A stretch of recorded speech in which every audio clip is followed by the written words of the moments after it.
শবে কদরের নামাজ কত রাকাত, নিয়ত কিভাবে করব, কি কি স্পেশাল আমল আছে। লাইলাতুল কদর বা শবে কদর যেটাকে আমরা বলি, এই লাইলাতুল কদরে দাঁড়িয়ে বেশি বেশি নফল নামাজ পড়বো আমরা, দীর্ঘ রুকু, দীর্ঘ সিজদা, দীর্ঘ কেরাতে, দৃঢ় স্থিরতার সাথে, সৌন্দর্যের সাথে। তো কোরআন তেলাওয়াত বেশি বেশি করা, দোয়া করা, জিকির আজকার করা, আল্লাহর কাছে আল্লাহ স্মরণ করা, এগুলোর মধ্য দিয়ে আমরা রাতকে কাটাবো।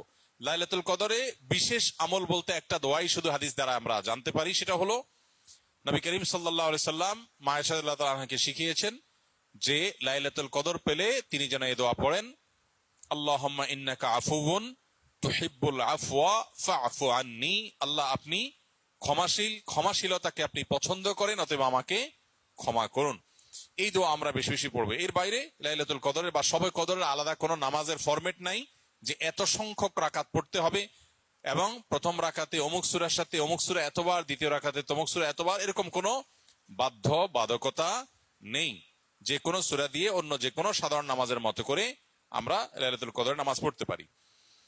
আর এর জন্য আলাদা কোনো নিয়ত নেই যে নাওয়াইতু আন উসাল্লিয়া সালাত লাইলাতুল কদর বা লাইলাতুল কদর নামাজ পড়ছি, এরকম কোনো আলাদা নিয়ত দরকার নেই। আমি লাইলাতুল কদর পড়ছি, আমার মাথায় আছে, এটুকুই নিয়ত ইনশাআল্লাহ যথেষ্ট হবে। এবং